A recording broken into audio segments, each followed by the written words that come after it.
Good day. In this lecture, we will continue our coding in Python of our forward kinematics. But now we will create a model just like what we did in MATLAB. Okay, but we will model here in Python. Okay, using VS Code again. So from this terminal, we can right click, then split vertically the Terminator terminal, and in this window we will type cd dot space dot. We will go back inside the SCARAV3 folder. Then let's see again the folders inside SCARAV3. We will go now to the folder RTB. So cd RTB slash. Okay, we are now inside the RTB folder. And let's go back in our Visual Studio Code. Let's click the folder RTB. Then we will also add a new file. We will name it model.py. Okay. So what we will do here is we will import the Robotics Toolbox library as RTB. Okay. So I already taught how to download and install this toolbox. So just go back to the video at the description below on how to download and install the Robotics Toolbox. Okay, so this Robotics Toolbox is the same with the Robotics Toolbox from MATLAB by Peter Corke. Sorry. Okay, so this is his Python version of that Robotics Toolbox. So even though you have no internet, okay, even though you have no internet, as long as you already download and install the Robotics Toolbox for Python, okay, you can do or you can model your manipulator. Okay, so with the import Robotics Toolbox as RTB, we'll also import math. We'll do some math calculations as well as the import of our NumPy library. Okay, import NumPy as NP. Then from Robotics Toolbox, we will import the packages GHRobot, Revolute GH, and Prismatic GH. Okay. We will also import another library from the Robotics Toolbox package, is the Spatial Math. Then from Spatial Math, from the Spatial Math library, okay, we will import SE3. We will learn about SE3 in our inverse kinematics topic. Okay. So here we will create a model. Let's start from the comment create model. What we need here first is the link length in millimeters, just like this from fkin.py. So we will just copy this here. We will also need to declare it. Another one is we will declare a variable for, we will not declare first a variable. We will make a conversion from, we will make a code for the conversion of millimeter to meter. Okay, so why do we need this conversion? Because in actual world, okay, we are using calipers and measuring tape to measure the dimensional measurement of our robots. Okay? But in Python, in this Robotics Toolbox by Peter Corke for Python, the unit used by its creator is in meters. Okay? We can directly input the measurement in meter unit instead of instead in millimeters, but because in real world, okay, you will use calculator to convert millimeters to meter. We will create a program here in our Python that will automatically convert the millimeter unit into meter faster. Okay, so instead of using calculator in the physical world, okay, our program will convert the millimeter unit into meter unit. We'll just input it inside our program. Okay, so to convert millimeter to meter, we will use the defined function, okay, system here in Python. Okay, so we will declare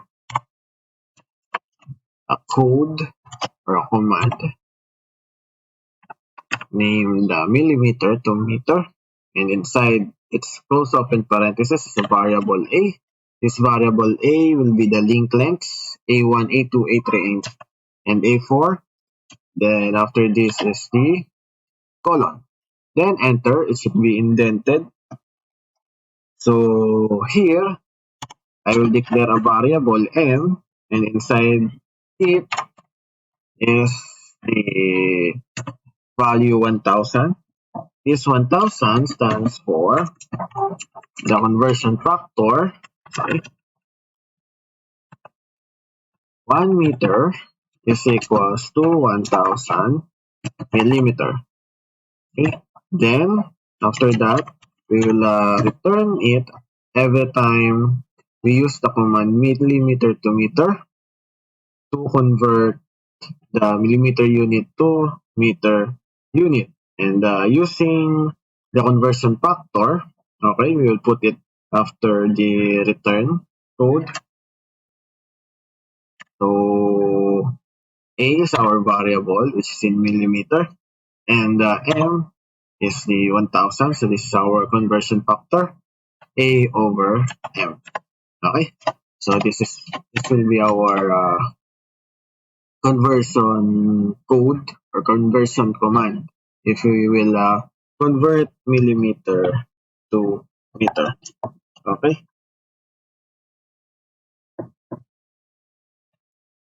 so next we will create a function that will convert our link length from millimeter to meter. Okay, so we will use again the variable a1. Then it will be equals to our command millimeter to meter, and inside its close open parenthesis is the variable a1. Okay, so this will be a2, a2, a3, a3, a4, then a4. Okay, next is the link limits. Okay, the link limits is the limit of the extension of our prismatic joint and the limit of how of the rotation of our revolute joint. So we will just have one limit. Okay. So link limits converted to millimeter, or sorry, converted to meter. Okay.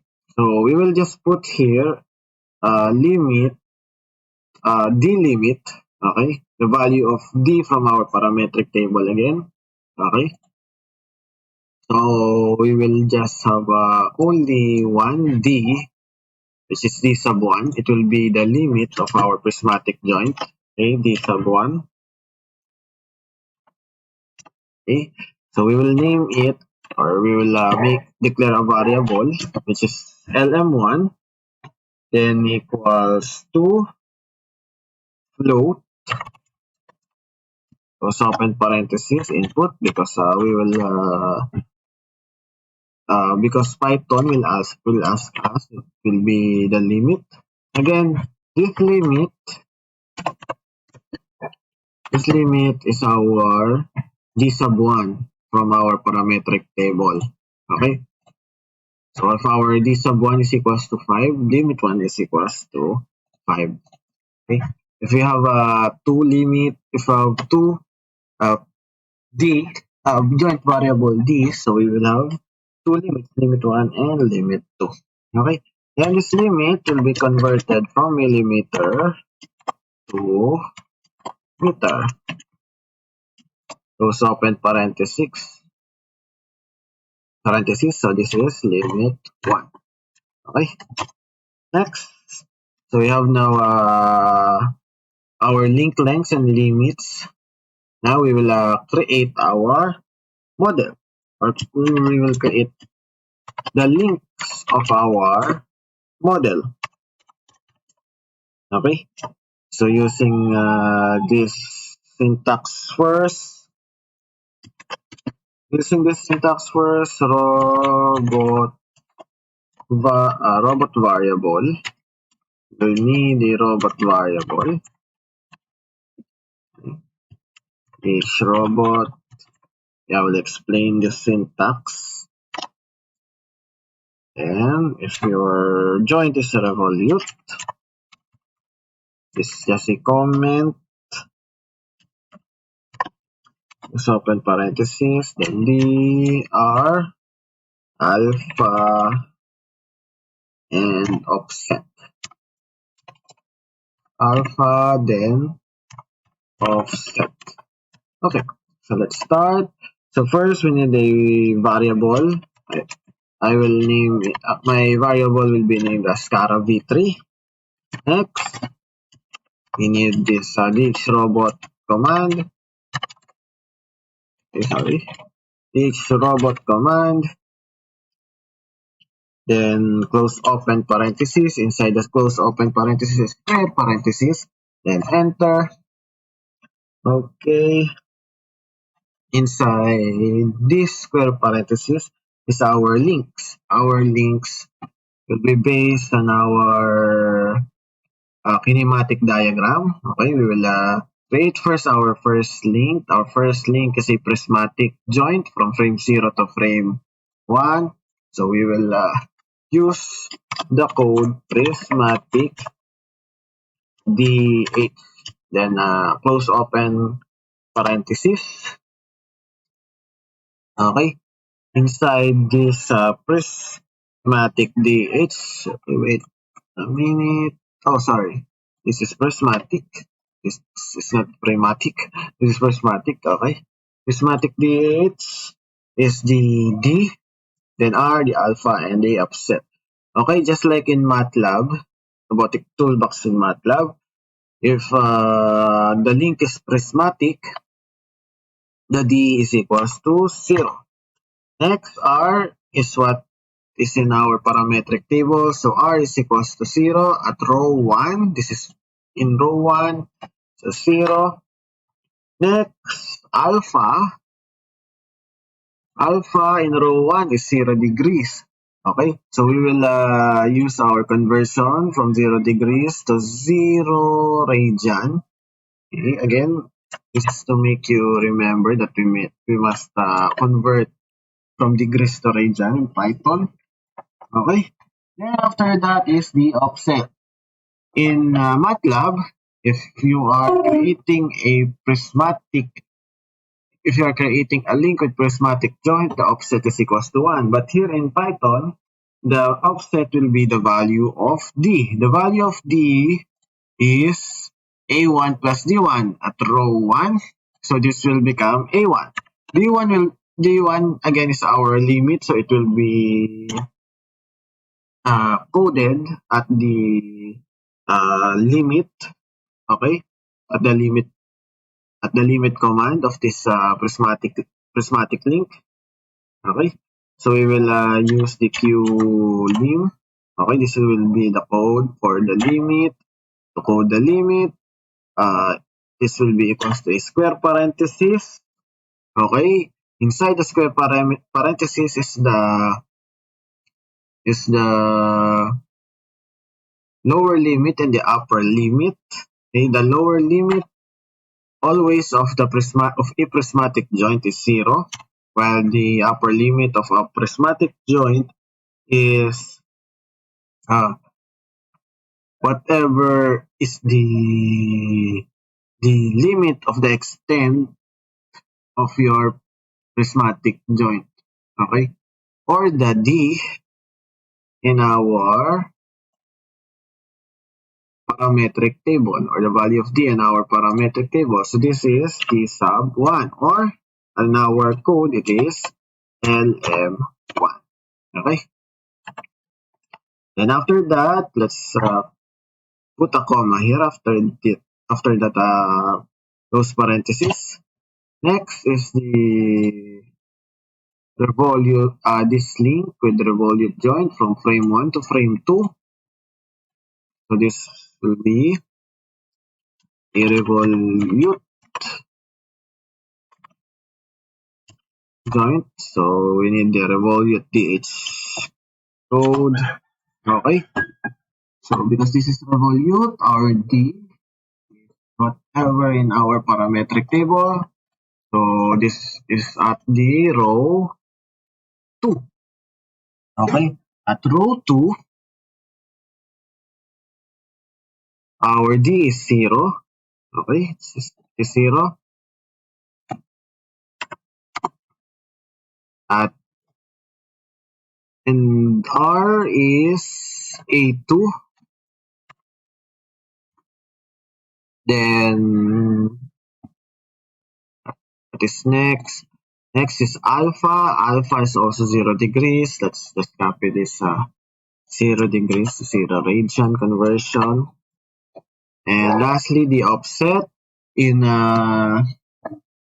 MATLAB, the offset is the value. In MATLAB, the offset is 0. But here in Python, the offset is the value of the theta. Okay, the value of theta is 0 degrees. We will not add theta 2. Okay, theta 2 will be at the limit of our joint of our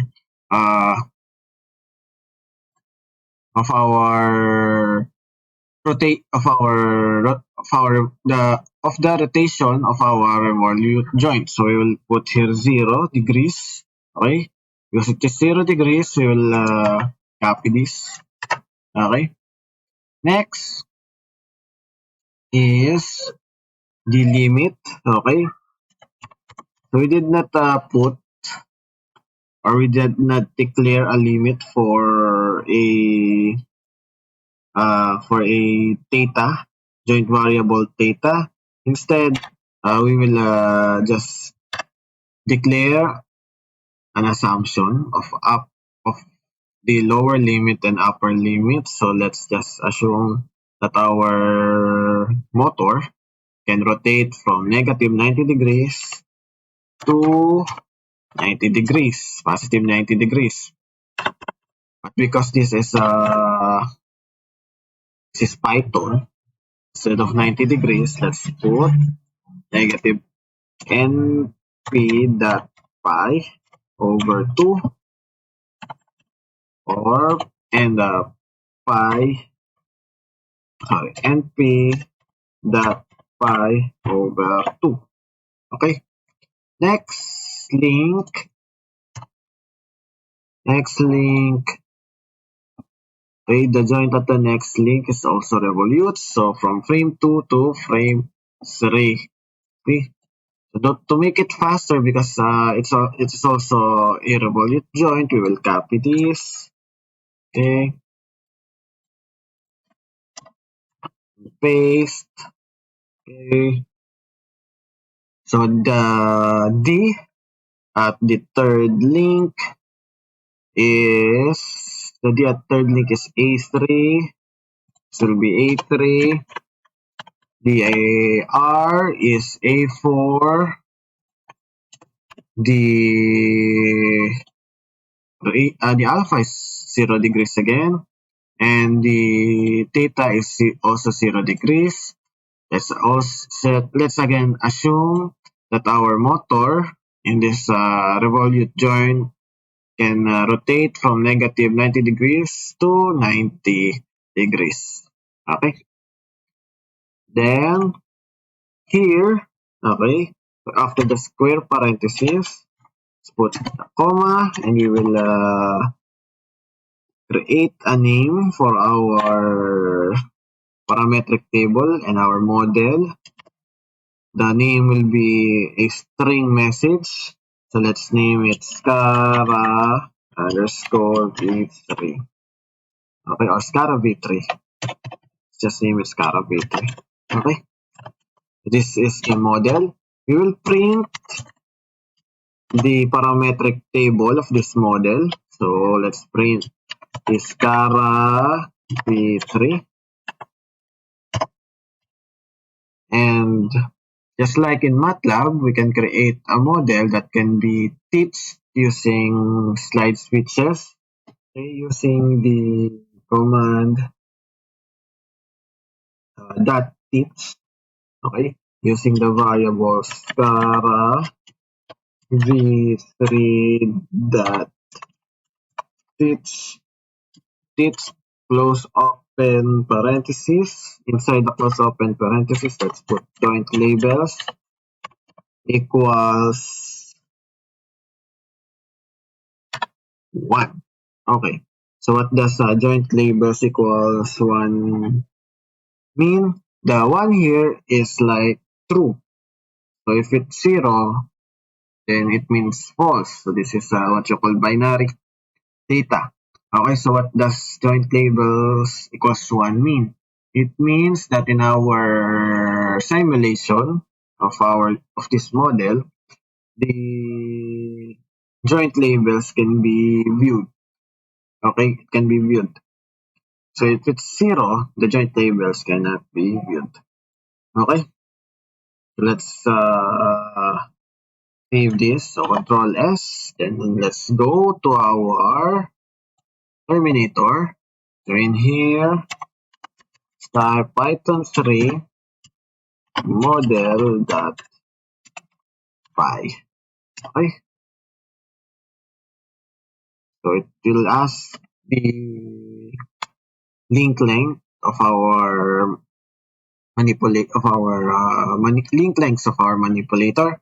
Okay, so because 10 millimeters is so small, if converted to meters, okay, we'll just add 1 0, okay, from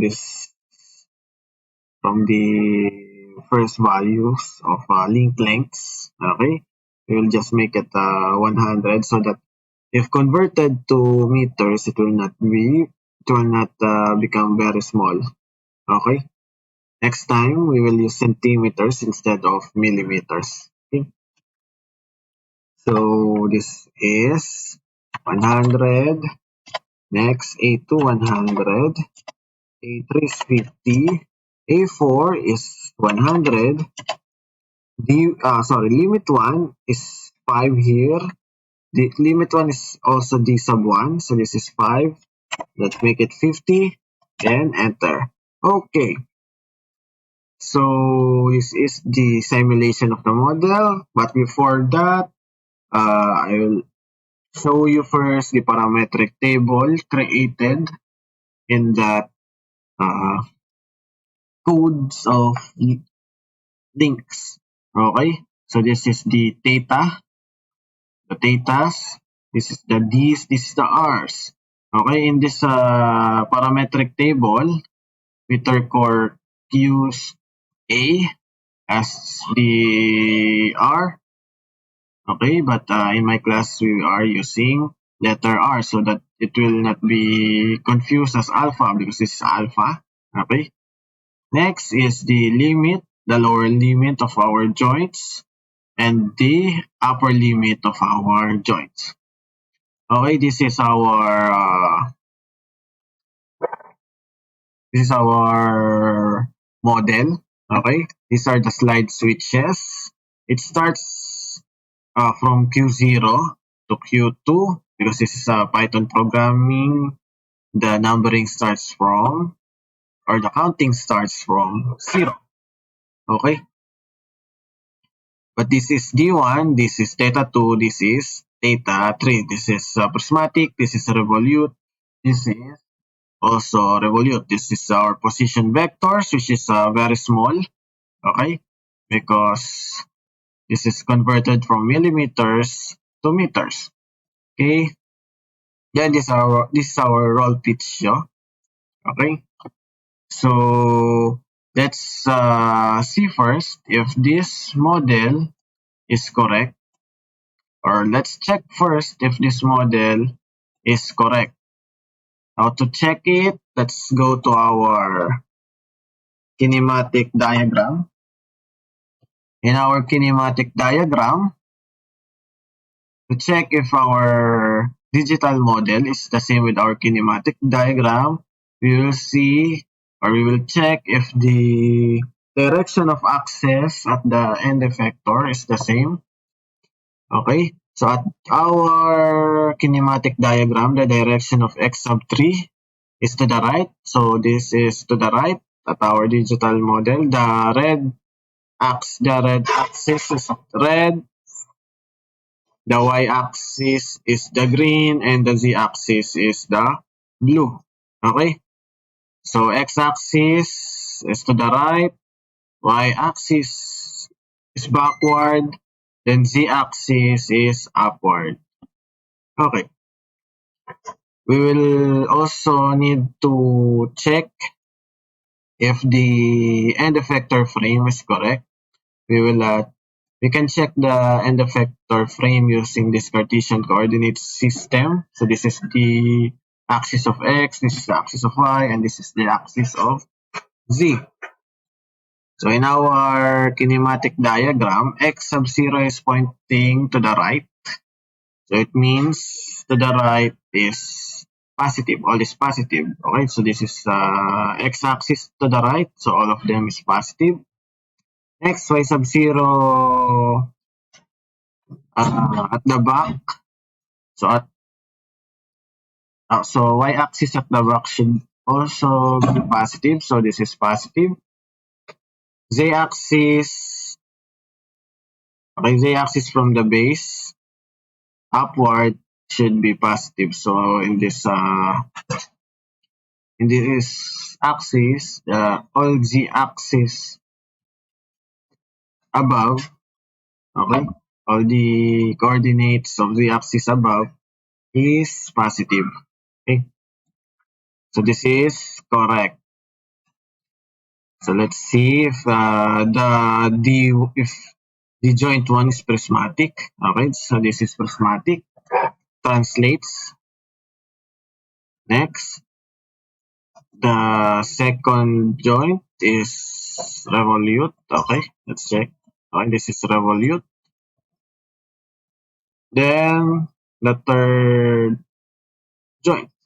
Okay, so this is revolute, but we have a problem at the third joint. This happens in SCARAV manipulators. Okay, we can see, or the A4 link is not modeled. Okay, this happens in SCARAV manipulators. Okay, if you have this kind of link connected to another link, it cannot be shown in our digital model. Okay, this is A sub 4. It is not shown in our digital model. Okay, because the joint 2 is directly connected to the end effector. So to fix this, so let's close this in our terminal by pressing Control C. Okay, as in cat, Control cat. And Control C will close our, it will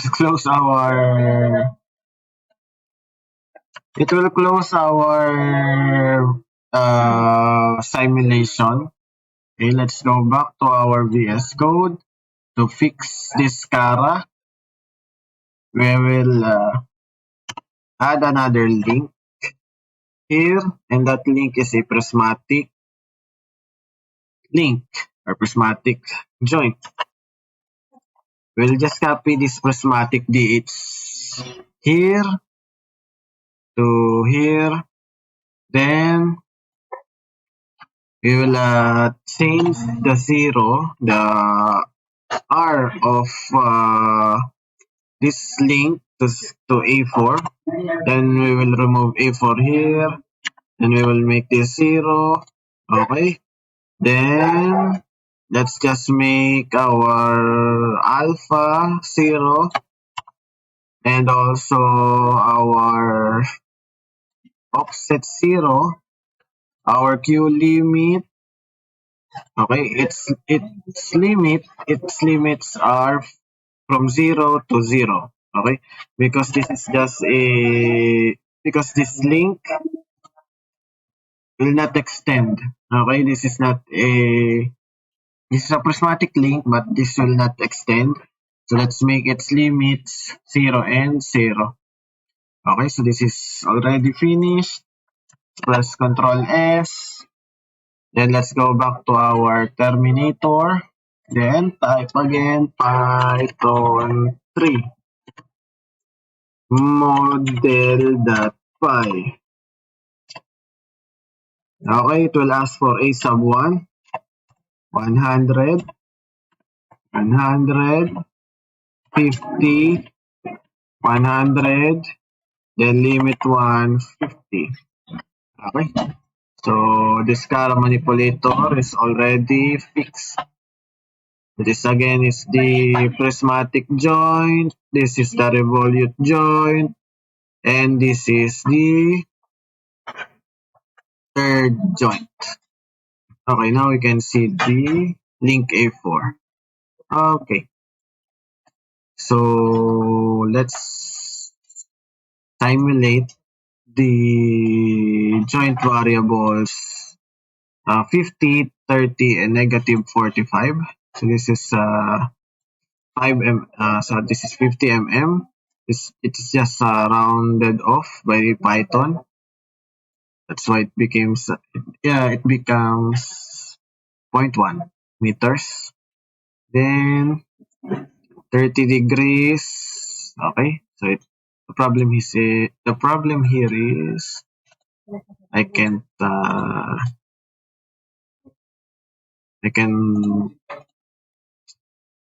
put the slides at exactly 30 degrees. The next negative 45. This is near. Okay, this is negative 45. Okay, this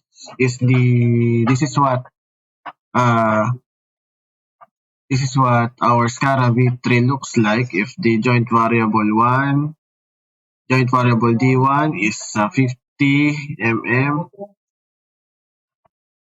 Joint variable theta 2 is 30 degrees. Sorry, this is 31. I can't put it at 30 degrees. Okay. Then, okay, it's 30 degrees now. Okay, then joint variable theta 2 is negative 45 degrees. Okay. So in our end effector position vector, okay, x is equals to 0.183 meters, y is equals to 0.025 meters, and z is equals to 0.2 meters. So it is almost the same as our position vector from the forward kinematics program, but in millimeters. Okay, this is the code if you want to model your mechanical manipulator in Robotics Toolbox for Python. Okay.